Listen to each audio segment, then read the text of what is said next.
आज हम करेंगे area under the normal curve.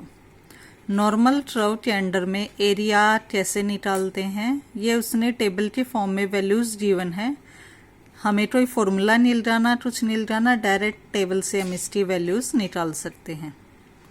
निकालेंगे कैसे? एक तो आपके पास ये नॉर्मल डिस्ट्रीब्यूशन का ये ग्राफ आपको दिख रहा है, नॉर्मल डिस्ट्रीब्यूशन का बेल शेप में है। अब देखो इस ग्राफ में जो ये है स्टार्टिंग पॉइंट, ये है z इक्वल टू 0। अब मान लो यहाँ पॉइंट कुछ भी है 1.3 या एनीथिंग एल्स, तो z इक्वल टू 0 से लेकर यहाँ तक का जो एरिया है ये निकालना है, यानी जो ये शेडेड पोर्शन है वो निकालना है। कहाँ से स्टार्ट है? z इक्वल टू 0 से राइट साइड में यहाँ तक का वैल्यूज। अब निकालेंगे कैसे? वो इस टेबल की वैल्यूज से निकालेंगे।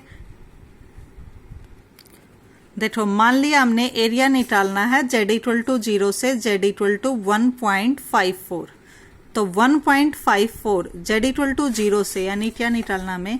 ये वैल्यू है z इक्वल टू 0 और उससे नेक्स्ट वैल्यू है z इक्वल टू 1.54।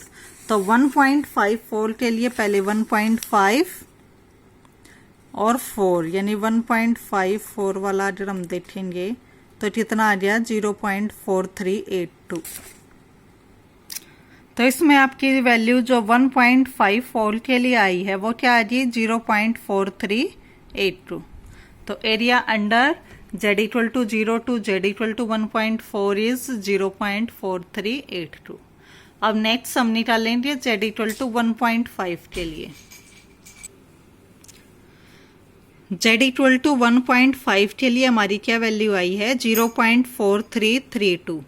नेक्स्ट मान लो हमें निकालनी है z इक्वल टू 0.45, वैल्यू निकालनी है 0.45। तो डेसिमल के बाद फर्स्ट नंबर है 4, उसके बाद है 5, डेसिमल के बाद का फर्स्ट नंबर यहाँ और सेकंड नंबर यहाँ पे। अब हमारी जो वैल्यू है वो है 0.45, तो 0.4 फर्स्ट डेसिमल के बाद और 5 इधर से लेंगे, यानी क्या आ गया? 0.45। अगर आप देखोगे तो इसमें वैल्यू आ गई 0.1736। तो ये कुछ वैल्यूज आई हैं।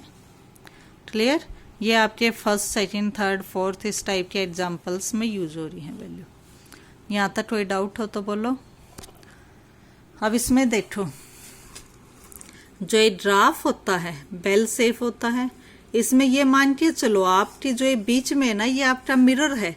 मिरर के इस तरफ का राइट साइड का पोर्शन और लेफ्ट साइड का पोर्शन दोनों कैसे होते हैं? सेम। यानी इसका मीनिंग क्या हुआ? जैसे इसमें मान लो z इक्वल टू 0 से लेकर z इक्वल टू a तक का एरिया निकालना था, तो इस तरफ जो ये आएगा z इक्वल टू 0 यहाँ है, तो इस तरफ प्लस a नहीं आएगा, इस तरफ माइनस a आ जाएगा। यानी z इक्वल टू 0 से लेकर z equal to minus a तक का इस तरफ का एरिया भी क्या आएगा? सेम। कुल मिला के बात ये है कि अगर आपको माइनस में एरिया निकालने के लिए पूछ ले तो आपने प्लस वाला ही निकालना है। क्लियर? और ये जो टेबल है, टेबल किस टाइप से है? z इक्वल टू 0 से शुरू है, यानी आप ये नहीं कि किसी टोर्नल का वैल्यू निकालोगे, आप z इक्वल टू 0 से z इक्वल टू समथिंग का एरिया, यानी यहाँ से शुरुआत होगी, यहाँ से ऐसे शेडेड पोर्शन। ये नहीं कि बस टोर्नल का निकाल लिया, नहीं। क्लियर है? अब एग्जाम्पल पे आते हैं। एग्जाम्पल पे देखो, ये तो एग्जाम्पल 11 आ गया। एग्जाम्पल फर्स्ट से स्टार्ट करते हैं। एग्जाम्पल फर्स्ट देखो, find the area under the normal curve between z equal to 0 to z equal to 1.54। तो देखो ग्राफ, z इक्वल टू 0 यही होता है, 0 से 1.54 यानी ये वाला एरिया निकालना है। अब टेबल में आप पहले निकाल चुके हो, ये आया था ना 0.4382, तो ये वैल्यू आ गई 0.4382। क्लियर? अब देखो next example second, area under the normal curve z equal to -1.5 and z equal to 0। ये वैल्यू है z इक्वल टू 0, ये वैल्यू है z इक्वल टू -1.5। अब टेबल में तो हम प्लस की वैल्यूज ही देखते हैं, तो देखो 0 से -1.5 वाला जो ये एरिया है, या फिर 0 से इधर 1.5 वाला एरिया, दोनों सिमेट्री है तो सेम आएगा। क्लियर? वही लाइनें इसने लिख रखी हैं कि z इक्वल टू 0 से माइनस 1.5 वाला एरिया 0 से प्लस वाले एरिया के सेम आएगा, इसलिए हम वैल्यू निकालेंगे z इक्वल टू 1.5 के लिए। वो आप निकाल ली थी अभी आपने टेबल से, वो क्या आई थी 0.4332। क्लियर? तो ये आपका क्या आ गया आंसर। क्लियर है? एग्जाम्पल थर्ड देखो, find the area between z equal to minus 0.45 and z equal to 2.5।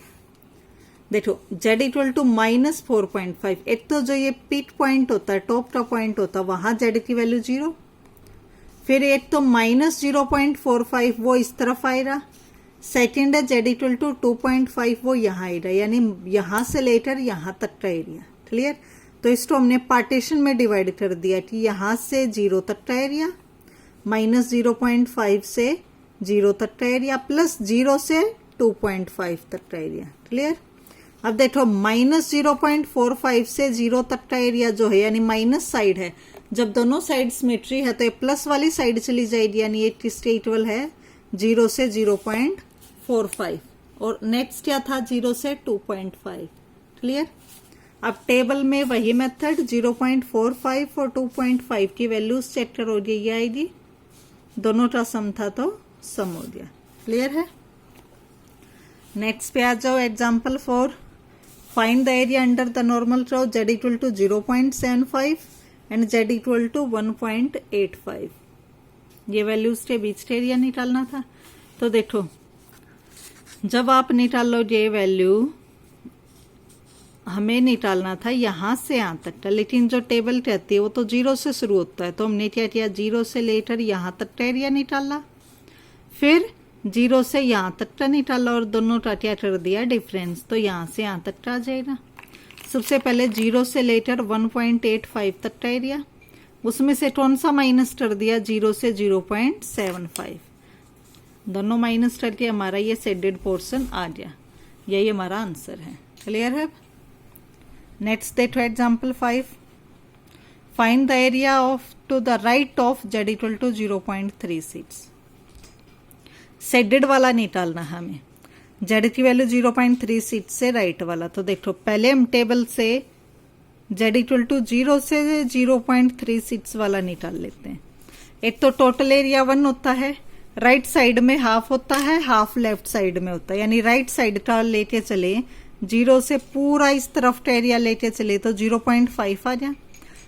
तो यहां से लेकर यहां तक के कंप्लीट एरिया में से हमने सिर्फ इतना माइनस करना है, यानी z इक्वल टू 0 से 0.36। कंप्लीट जो ये हाफ है 0.5, उसमें से सिर्फ इतना पोर्शन माइनस कर दिया तो ये शेडेड पोर्शन आ गया। ये आपका आंसर है। अब आ गया आपके ड्राफ्ट या सिंपल क्वेश्चन निकालने। अगर इसी टाइप का क्वेश्चन माइनस के लिए आ जाए कि माइनस 1.52 के लेफ्ट वाला एरिया निकालना है, तो ये देखो 0 से उस तरफ का कंप्लीट जो एरिया होता है वो 0.5 होता है, उसमें से अगर हम 0 से ये वाला माइनस कर दे, 0 से लेफ्ट वाले में से 0 से माइनस 1.52 ये वाला माइनस कर दे तो ये शेडेड आ जाएगा। अब ये वाला जो 0 से माइनस 1.52 इतना एरिया है, ये इस साइड सिमेट्री है तो किसके इक्वल हो गया z इक्वल टू 0 से 1.52, इसके इक्वल हो गया। 0 से लेफ्ट वाला तो 0.5 है, इसकी वैल्यू आपने टेबल से लिखनी है, डिफरेंस आ जाए, ये आपका क्या आ जाए आंसर। क्लियर है? ऐसे ये सिंपल क्वेश्चन है आपके एग्जाम्पल 7, 8 जो आप खुद ट्राई कर सकते हो। एग्जाम्पल 9b, 10 और ये इससे रिलेटेड एक्सरसाइज। क्लियर? आज ये फिर इसकी एप्लीकेशंस हैं नॉर्मल डिस्ट्रीब्यूशन की, वो हम नेक्स्ट वीडियो में करेंगे।